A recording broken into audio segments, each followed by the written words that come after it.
it's a long story. It started off when I was a teenager.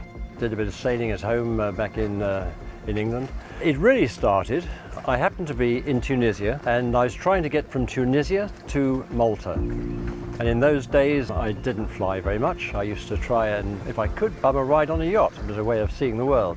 And I walked down the dock there and I met a Frenchman who was getting his yacht ready to go sailing, and it turned out that he was going to Malta. Pure coincidence, but very serendipitous.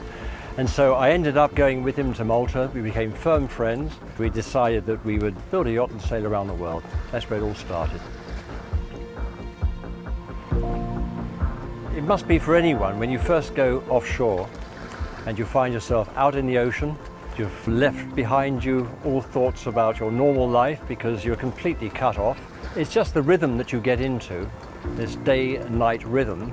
The rhythm of the sea, the movement of the yacht, the noises of the yacht and so on, is that sense of total freedom, which is what happens when you're completely cut off from life as you know it. It was only when I came out to Taiwan in 1980 to build a yacht with my girlfriend with the intention to have a second attempt at sailing around the world that I actually got my own yacht. And that was a 46-foot Doug Peterson designed yacht.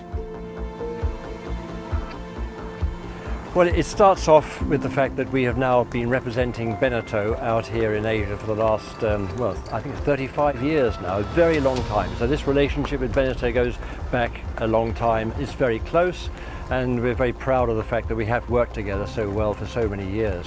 It's a natural thing. We get a lot of Beneteaus passing through Hong Kong. And obviously, not just Hong Kong, but all parts of Asia where we have offices. This particular yacht, this Beneteau Oceanis 46.1, happened to be in Hong Kong on its way down to the Philippines. That was the intention. So it was shipped in here, we commissioned the yacht, and it was due to go down to the Philippines, but because of COVID-19, that couldn't happen. So it was stuck here.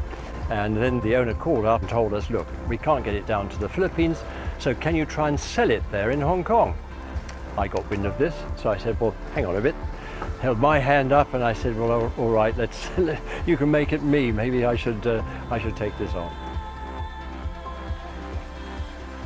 I have to say, one of the great things about having a yacht is, and it's an interesting sort of point, I suppose, and you realize this when you have a yacht, that socially, I mean, Hong Kong is a very sociable place, and there's a lot of action normally, but again with COVID-19 that's been rather locked down, and so not as much activity as one would normally like. And even when in normal times, when you socialize in a city, you tend to meet people briefly for a drink or for maybe a rushed lunch or in the evening for a quick dinner, but you don't really get the time to sit down and really talk. What you have with a yacht is, you have time on your hands. You can sit in the cockpit when you anchor up somewhere or while you're sailing, and you can talk about everything. And it's a great way to get to know your friends better. And so what I've found now is that the weekends, I mean, I've really enjoyed taking out friends, not sailors necessarily, and I've never been I've never felt that you had to take sailors with you on a yacht. When I used to deliver yachts and did a lot of sailing in the past, I would deliberately take people who were not sailors, new to it. I enjoyed the freshness of it, that they were new to sailing, rather like, I suppose, parents sometimes they sort of enjoy with their children, enjoying things all over again, explaining to their children because of their curiosity and their interest. I found the same thing with people new to boating. And I suppose that's what led me into this business of Simpson Marine.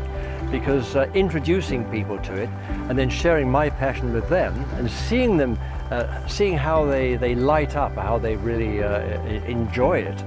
And that's been one of the great things I've rediscovered through this yacht. As I said, with my friends, teaching them to sail and them getting used to it, becoming enthusiastic, has been one of the great pleasures out of having the yacht. So that's how I spend my weekend. Back in the old days, I used to, well, I had yachts before out here. I would sail out into the new territories, out to sort of Double Haven or Big Wave Bay, and there are lots of places you can go here. One of the great things about Hong Kong is that you've got, I think, over 200 islands here. And plus you get, certainly in this time of year, you get the northeast monsoons, they're good sailing winds, so you've generally got a good breeze to take you wherever you want to go. I've always been intrigued with the Indonesian islands, I must admit. And we're talking about a lot of islands. They've got, I think, at the last count around, I don't know how many, over 17,000 islands, I think, 17,500. It's incredible to think of. And I've always been sort of fascinated with this idea about people living on islands, because you can't, there's no real sort of, let's say, control over the people that live on those islands. They're to a large extent independent with the cultural traditions that they've inherited from generations. And that's the fascination of it, because to me, sailing is not just a matter of, I've never been particularly keen on racing. To me, it's an adventure.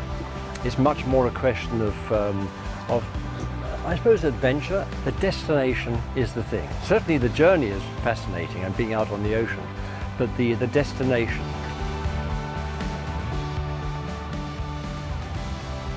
What sailing means to me is freedom. You're completely on your own. We're so used to in our daily lives to having people at the end of a phone.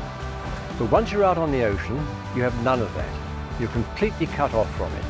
You're independent. You've got to be autonomous. You've got to solve your own problems. So I like the idea that you're completely independent, you're free, and you make your own decisions. This idea about freedom is embodied in the tagline that we have for Simpson Marine, which is yachting freedom since 1984. And that to me is the ultimate concept of freedom.